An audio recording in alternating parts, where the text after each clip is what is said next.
Watu katika mambo yao ya kidunia na ya kilimwengu wana kitu wanakiita auditing.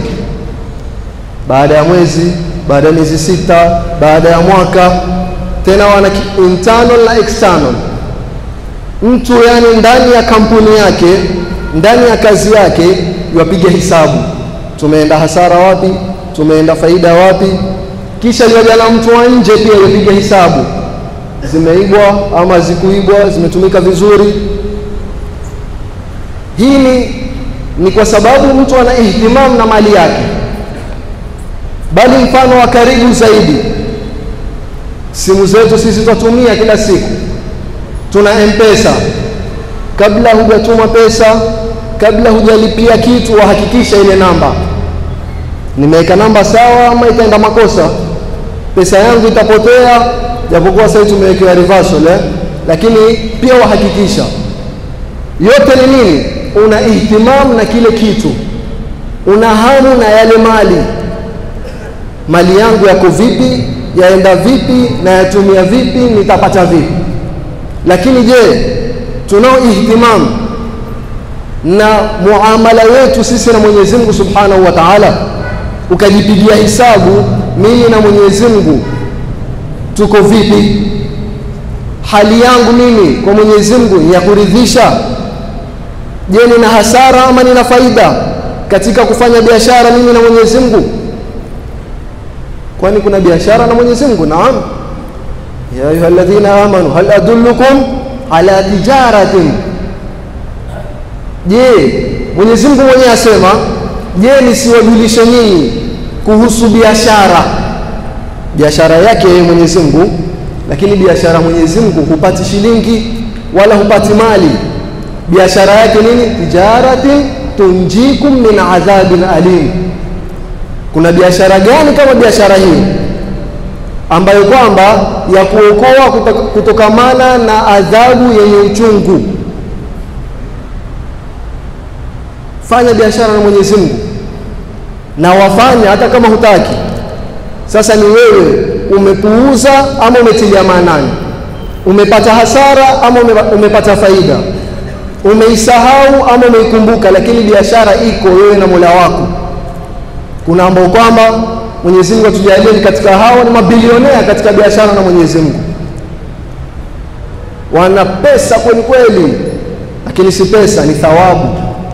Wamejaza akaunti zao kwa Mwenyezi Mungu Subhanahu wa Ta'ala. Wakirudi siku ya kiyama watafurahi wakionyeshwa balansi yao katika akaunti zao na Mwenyezi Mungu Subhanahu wa Ta'ala. Na kuna ambao kwamba wamepata hasara katika biashara wao na Mwenyezi Mungu Subhanahu wa Ta'ala. Mwenyezi Mungu asitujalie katika hao. Wakienda wakionyeshwa akaunti yao, wakionyeshwa hisabu yao, watasikitika. Bali wengine kabla hata hawajafika kiyama, wakiwa katika sakaratul maut, watayari waonyeshwa yale malipo yao, wasema rabbirji'un, ewe Mola nirudishe, la'alli a'malu salihan fima tarakt, nipate fursa ya kufanya jambo jema huko nyuma. Lakini kalla, hapana, haiwezekani. Haiwezekani kurudi tena. Ushaenda, umeenda, fursa ulikuwa nayo tayari. Hapa duniani ni amal, hakuna hisab. Baada hapa ni hisab, hakuna amal. Sasa wakati wa amal umepita, wakati wa biashara ushaisha. Sasa ni wakati wa kuhesabu faida. Ndugu wa Islam, lazima tujitafakari na kila mmoja ajipime. Hasibu anfusakum qabla an tuhasabu. Usisubiri kuhesabiwa na Mwenyezi Mungu, kwa sababu pale ni matokeo. Huwezi tena kuambiwa basi chukua tena nafasi, rekebisha, rudi tena, fanya mema. Ni sasa una fursa. Sayyidina al-Hasan al-Basri walienda makaburini, yeye na wenzake, wakauliza wale wenzake, mwaona hao walioko hapa ndani ambao kwamba walikuwa siku moja juu ya ardhi, leo wako ndani ya ardhi.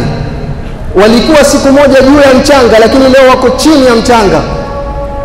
Na sote ndo hali zetu ni hivyo, ni baina hujui ni lini na ni lini.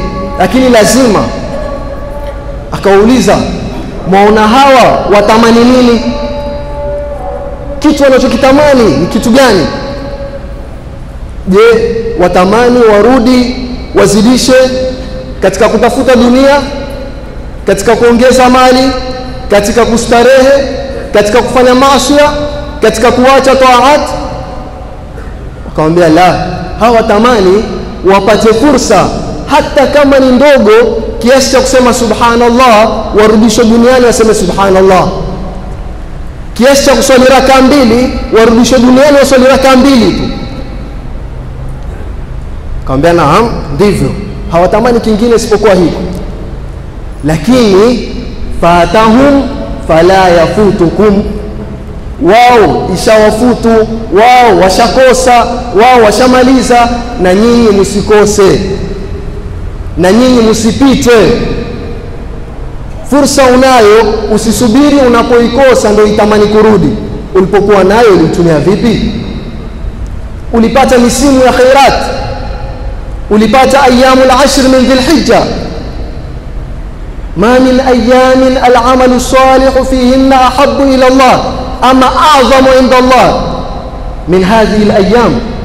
Umepata ofa kubwa sana sana sana. Hakuna masiku amali njema yapendekeza zaidi kwa Mwenyezi Mungu kushinda masiku haya. Masahaba wakamuuliza, ya Rasulullah, wala al-jihadu fi sabilillah, hata kupigana jihadi katika njia ya Mwenyezi Mungu?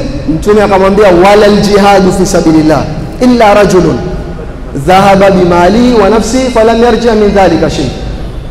Jihadi aina moja tu ndio itashinda amali katika masiku haya. Jihadi ya mtu alioenda yeye na farasi wake ama mali yake, akafa huko na mali zake pia akazikosa. Aina hiyo ya jihadi maana yake nini? Aina zingine za jihadi hazishindi amali ndani ya siku 10 hizi. Subhanallah yako, Qur'ani yako, swala yako, kumswalia mtume kwako ndani ya masiku haya yashinda jihadi nje ya masiku haya. Huoni kama ni ofa kubwa sana? Ibada tukufu kubwa ambayo kwamba thawabu zake hazipimiki. Thawabu za jihadi, mtume alimwambia sahaba, ukitaka kujua thawabu za jihadi, basi ni yule mujahid, mpiganaji jihadi, akitoka wewe uende msikitini usiku, usilale, uswali tu, na asubuhi usile, ufunge tu mpaka atakaporudi, ndio labda uweza kufikia thawabu zake. Yule anaenda kupigana jihadi, thawabu zake ni kama anayeswali asolala na anayefunga asiyefuturu. Sasa thawabu hizi wewe wapata zaidi yake kwa kufanya amali njema yoyote ndani ya masiku 10 kama haya. Huoni kama tuna fursa kubwa sana? Subhanallah, kitu ambacho kwamba ni chepesi, huuliwi, hukatwi, hautoi pesa, lakini washinda amali ambayo kwamba ina ugumu sana. Lakini je, kunaye mwenye kupatiliza? Je, kunaye mwenye kutambua utukufu wake? Tumeambiwa masiku kama haya, baadhi ya ulama wamesema yashinda hata 10 ya mwisho ya Ramadhani kwa utukufu wake. Yote hili ni Mwenyezi Mungu Subhanahu wa Ta'ala kutufungulia milango yake, kutuambia, enyi waja wangu, ni nyinyi mimi nishawaekea, nishawakaribisha, nishawekea kila aina ya thawabu. Ni wewe tu ufanye na usifanye, ni wewe utake na usitake. Na Mwenyezi Mungu Subhanahu wa Ta'ala atupenda sana, ana rehema na sisi sana, zaidi ataka kukusamehe kuliko kukuadhibu, zaidi ataka uingie peponi kuliko uingie motoni. Ana rehema. Mtume sallallahu alaihi wasallam asema, Mwenyezi Mungu yuafurahi zaidi kwa tauba ya mja kushinda mmoja wenu ambaye kwamba ameenda safari akapoteza kipando chake, kina mali yake, kina maji yake, kina chakula chake, akakata tamaa kwamba hatokipata tena, akaenda akapumzika chini ya mti, hana mwelekeo, hana usafiri, hana chakula, hana maji, jangwa kubwa, hawezi kutembea, amekata tamaa, asubiri tu liwe litakalokuwa, kama ni kufa, kama ni hawezi hata kitembea, hafiki mahali, ataumia tu, atachoka. Kipando kimepotea, kipando kimekimbia, kama ni ngamia ni farasi, ameenda na kila kitu chake, akienda kupumzika mara ametokeza yule kipando chake, kama ni ngamia wake ama ni farasi wake, ile furaha ambayo kwamba yuisikia. Basi Mtume asema Mwenyezi Mungu yuafurahia zaidi tauba ya mmoja wetu sisi, tauba ya mja wake. Mja wangu amerudi kwangu, amejua madhambi yake, akaomba msamaha, amejuta kwa aliyofanya katika mabaya kunikosea mimi. Hakuna wakati Mwenyezi Mungu atakwambia umerudi kwake, sina haja na wewe, wewe umekosea sana, wewe umefanya madhambi mingi, wewe nimeshakufukuza, usije tena. Hakuna. Hata ukakosea ndani ya siku moja mara 70, ukirudi kwake Mwenyezi Mungu akupokea rahma yake, tena na yokufurahia, yokuridhia. Angalia yasema qul ya ibadiya alladhina asrafu ala anfusihim, sio walofanya madhambi, walofanya israfu katika madhambi. Nini ya Rabbi? La taqnatu min rahmatillah. Pia wewe usikate tamaa ukaona una madhambi ambayo kwamba ni israfu umefanya. Si madhambi tu umefanya, umeteleza kidogo, umefanya kwa israfu. Kwambia ni nani? Yeye mwenyewe unamkosea, anakuambia rudi, nitakupokea, omba msamaha, nitakukubalia. Hakuna wakati utasema mimi nakata tamaa, basi sisamehewi tena, sina namna ya kupata msamaha Mwenyezi Mungu Subhanahu wa Ta'ala. Ndugu wa Islam, Mtume sallallahu alaihi wasallam asema katika hadith qudsi, hadithi ambayo kwamba ni Mwenyezi Mungu Subhanahu wa Ta'ala yazungumza katika hadith qudsi ambayo kwamba Mwenyezi Mungu Subhanahu wa Ta'ala ndio yazungumza. Asema Mwenyezi Mungu yasema, ana inda dhanni abdi bi, mimi niko katika dhana ya mja wangu kunidhania mimi. Vile unavyotaka kumdhania Mwenyezi Mungu, Mwenyezi Mungu atakuwa hivyo. Mimi namdhania Mwenyezi Mungu atanirehemu, atanipatia, atanighufiria, ataniweka karibu na yeye, basi Mwenyezi Mungu atakufanyia hivyo. Angalia ukarimu wake. Wa ana ma'ahu idha dhakarani, akinitaja mimi niko na yeye. Fa in dhakarani fi nafsihi dhakartuhu fi nafsi, akinitaja peke yake na mimi nitamkumbuka peke yangu.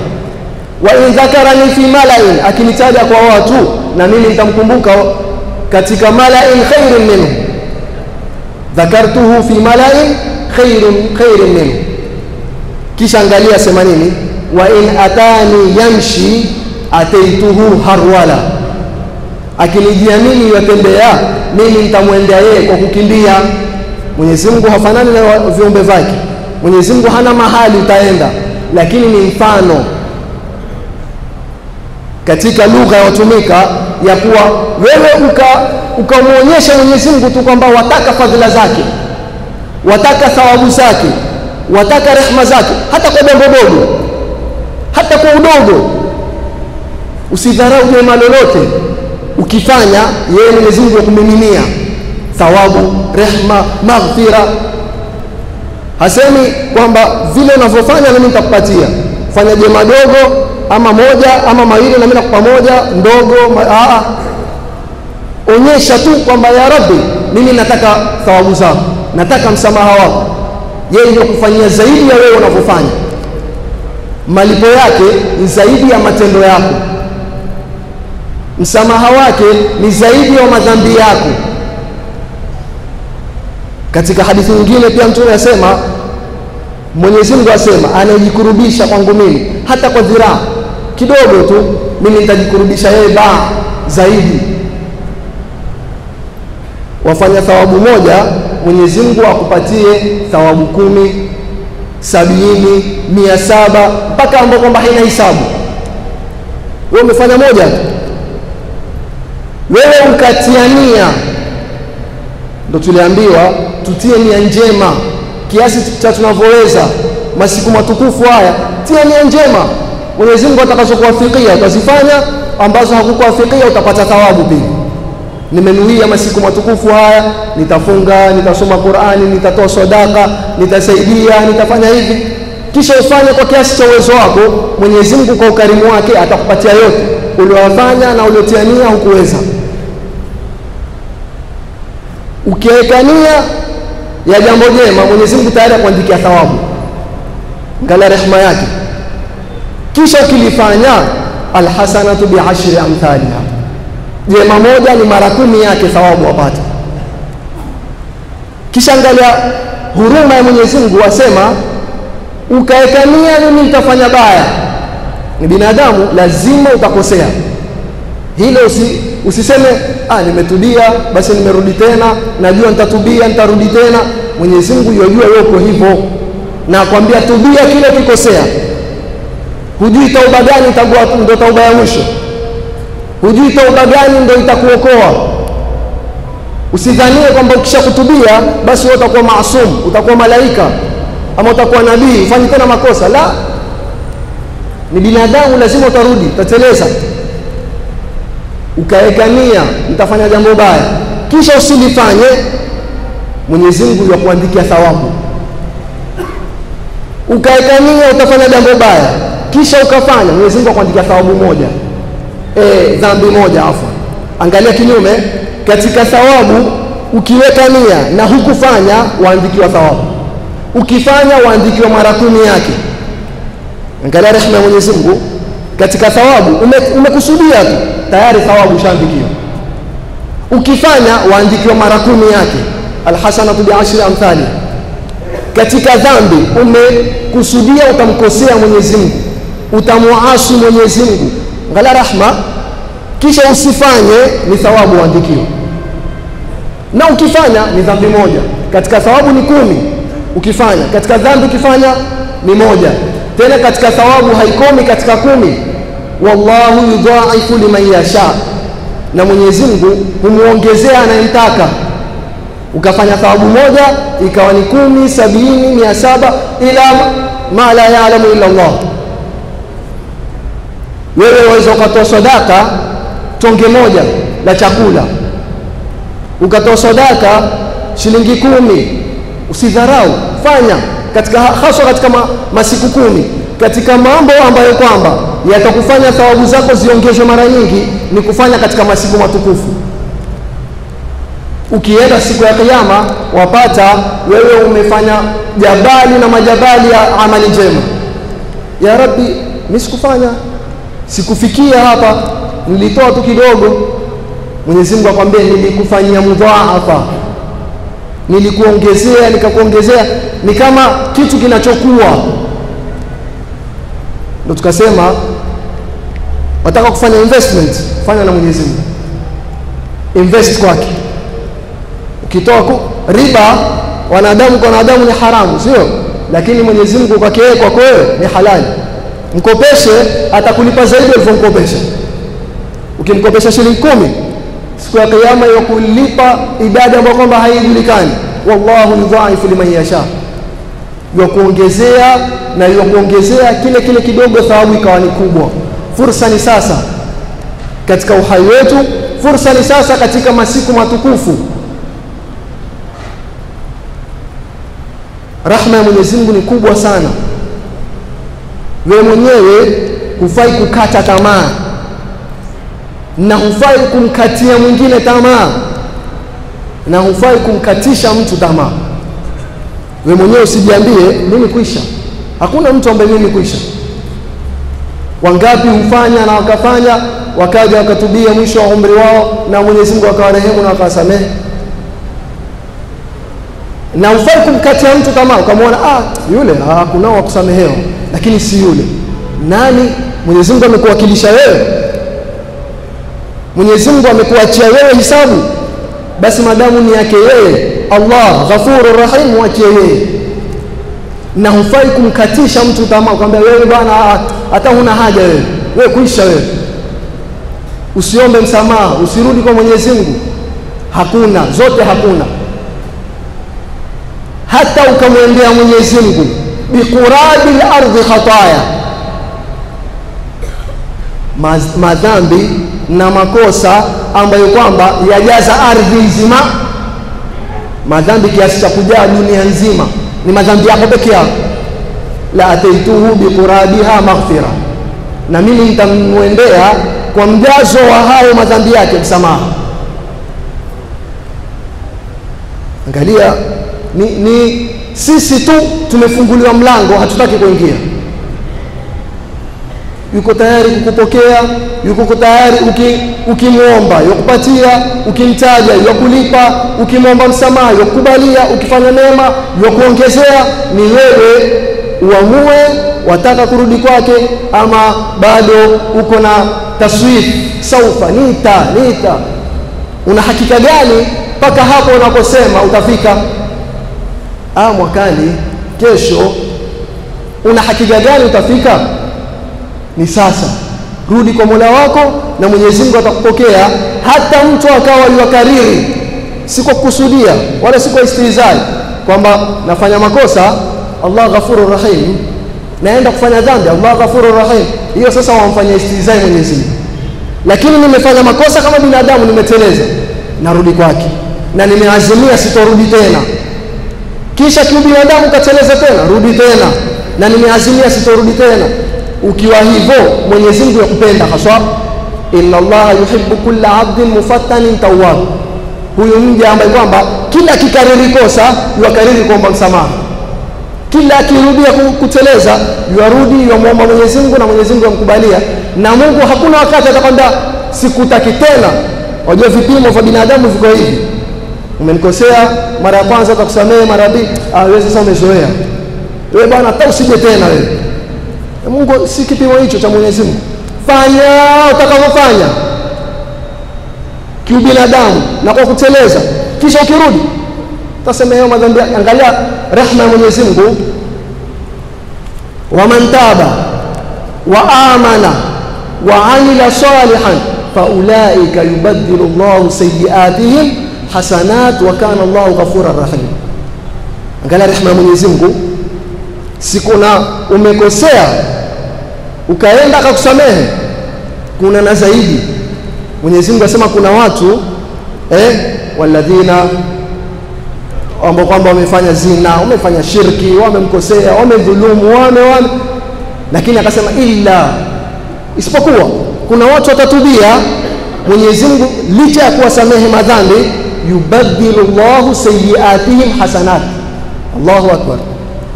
Dhambi idadi yake zabadilishwa zawani idadi ya thawabu. Sikusamehewa tu umefutiwa basi umesamehewa, anza kufanya thawabu. Yubaddilu Allahu sayyi'atihim hasanat. Mwenyezi Mungu atujalie katika hao. Kiasi cha madhambi yabadilika yawa ndo thawabu. Una madhambi milioni 10, umeamua watubia kwa Mwenyezi Mungu kwa rehema yake, wale watakaorehemiwa kupata hivi, Mwenyezi Mungu yambadilishia, badilia madhambi milioni 10 itakuwa ni thawabu milioni 10. Rehema kiasi gani, ukarimu wa kiasi gani Mwenyezi Mungu Subhanahu wa Ta'ala. Akamwambia, ewe mja wangu, aghfiru dhunuba jamia, yote. Lakini ni sisi kutaka katika kupata fadhila zake, rehema zake, ukijiweka tu katika kutafuta rehema za Mwenyezi Mungu, wewe kumiminia ukasema tu.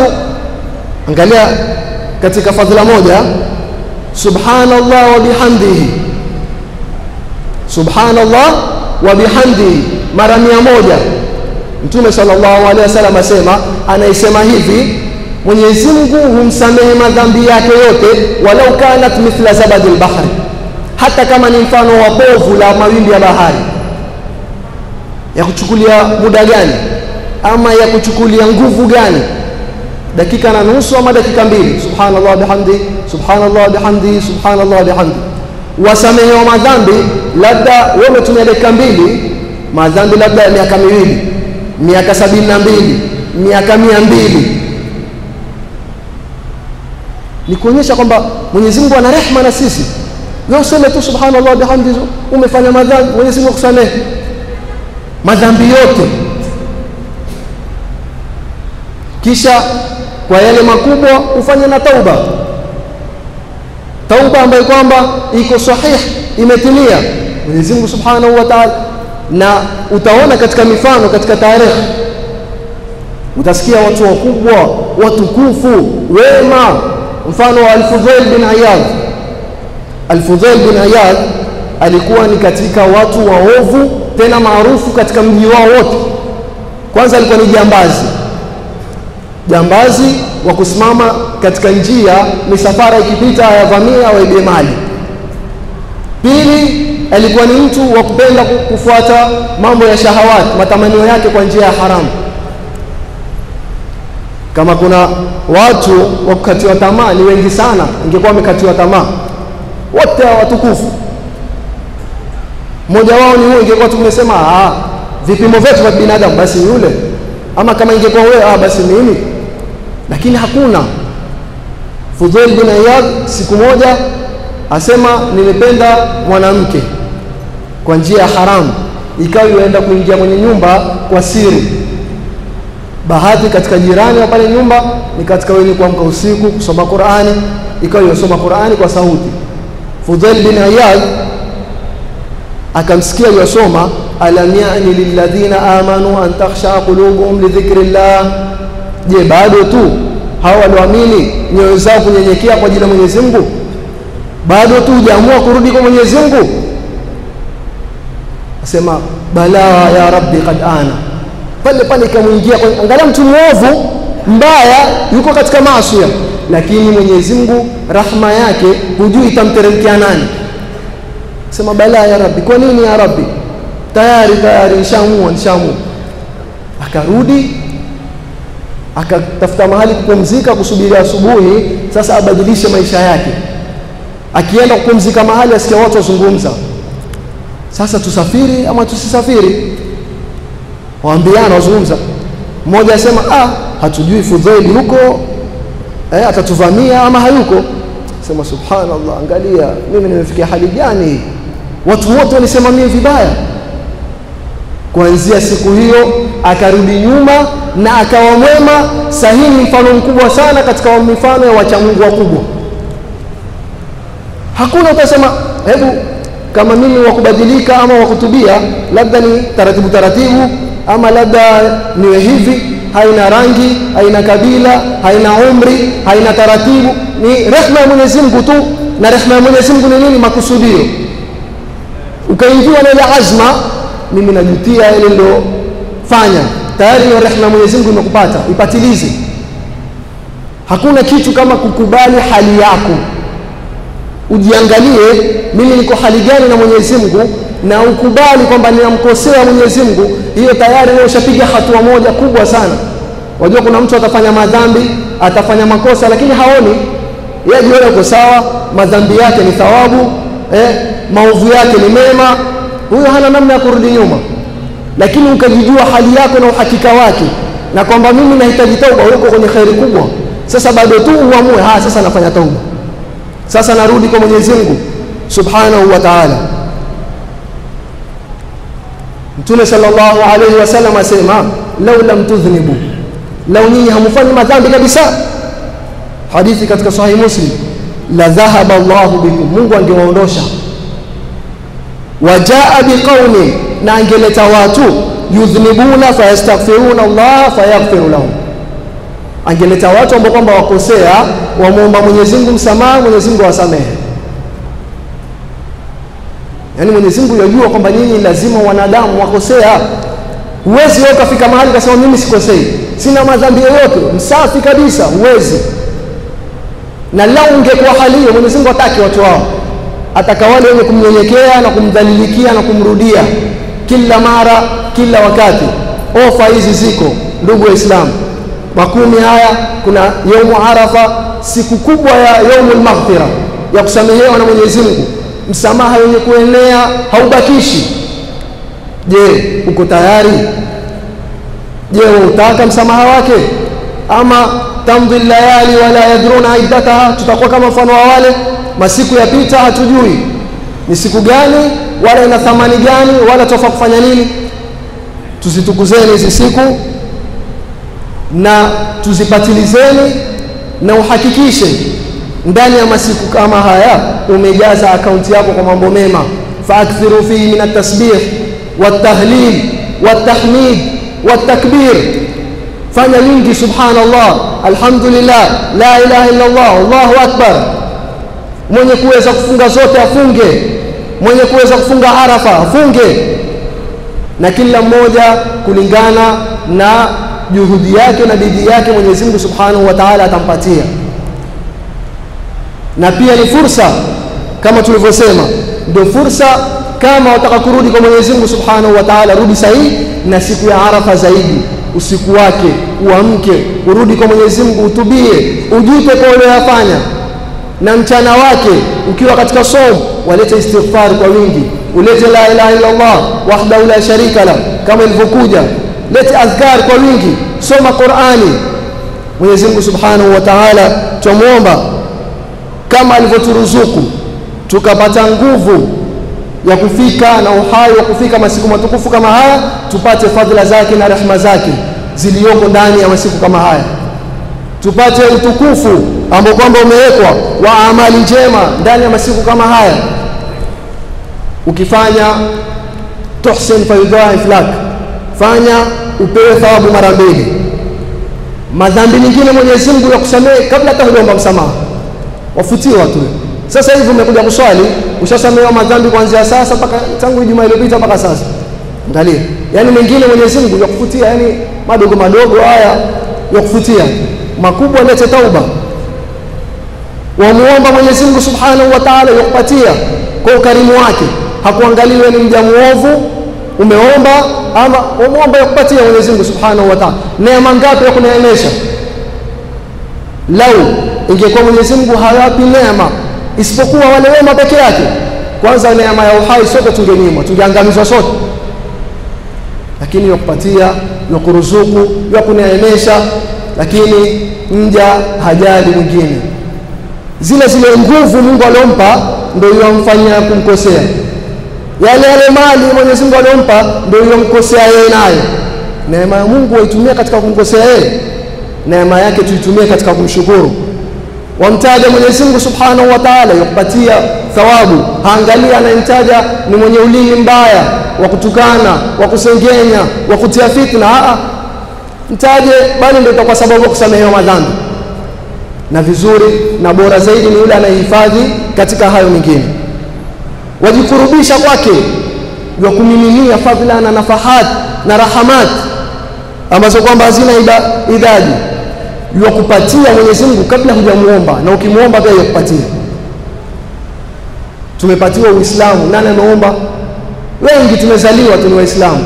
Kuna walioslimu Mwenyezi Mungu Subhanahu wa Ta'ala awape msimamo, lakini mengi tumepewa kabla hatujayaomba. Vipi je tukimuomba? Tumezaliwa Waislamu, tumezaliwa katika mazingira ya Uislamu, neema ambayo imetangulia kabla hujaiomba. Yatustiri Mwenyezi Mungu Subhanahu wa Ta'ala. Lau ingekuwa kila mmoja yufedheheshwa kulingana na makosa yake, nani angeweza kumwangalia mwenzake? Lau madhambi yangekuwa na harufu tu, kungekitika. Ama madhambi andikwa kwenye bapa la uso hapa, fulani usiku uliopita amefanya kadhaa, nani angeweza kumkabili mwenzake? Lakini stara ya Mwenyezi Mungu. Sasa usibaki hivyo kwa kuwa wastiriwa na Mwenyezi Mungu, basi uzidishe mpaka aende akakufedheheshe siku ya Kiyama mbele ya watu wote. Rudi kwake, akusamehe, akusafishe, akutakase, ukienda uko safi mbele ya Mwenyezi Mungu Subhanahu wa Ta'ala. Yaona haya Mwenyezi Mungu kwa anayenyoshia mkono. Mwenyezi Mungu Al-Karim Al-Azim, Mwenyezi Mungu mtukufu, sisi si chochote kwake yeye. Lakini angalia, yuona haya mja wake dhaifu mnyonge akimnyosha mkono kumrudisha patupu, lazima kupatie. Na si lazima vile unavyoomba ndio upewe. Kuna kupewa kwa namna nyingi. Madamu umenyosha mkono, lazima utapewa. Hujakosa. Usiseme nimeomba sikupata kitu. Lazima ukiomba umepata kwa namna moja ama nyingine. Yujifakhiri na sisi kwa yule ambaye kwamba yafanya mema. Yujifakhiri kwa malaika, kwako wewe mja mdhaifu. Angalia mja wangu yanitaja, angalia mja wangu amerudi kwangu, angalia mja wangu yasoma maneno yangu. Nani sisi mpaka Mwenyezi Mungu ajifakhiri na sisi? Mifano ya kidunia ndio sana sisi tunaelewa. Ukitajwa kwenye TV, kwenye redio, ukitajwa sijui na mheshimiwa fulani, sijui ukitajwa na mkubwa fulani, wafurahi, fulani amenitambua. Nani wote hao? Binadamu tu, mwisho yenda haja, mwisho atakufa, ataliwa na wadudu. Nani? Allah jalla jalaluhu ajifakhiri na wewe. Nani sisi mpaka Mwenyezi Mungu ajifakhiri na sisi? Hataki mtu akate tamaa na rehema zake, na wala hamrudishi patupu anayemtarajia, na pia anayemtegemea yomtosheleza. Mwenyezi Mungu Subhanahu wa Ta'ala atujalie ni wenye kutambua rehema zake na kuzitafuta. Atujalie katika masiku matukufu kama haya atumiminie rehema ambazo kwamba ziko ndani, tupate thawabu kwa wingi sana na tufanye mema kwa kiasi tunavyoweza. Mwenyezi Mungu atujalie ni wenye kutenda kabla ya kusema na wenye kusikia mema na kufuata yale mazuri. Wassalamu alaikum wa rahmatullahi.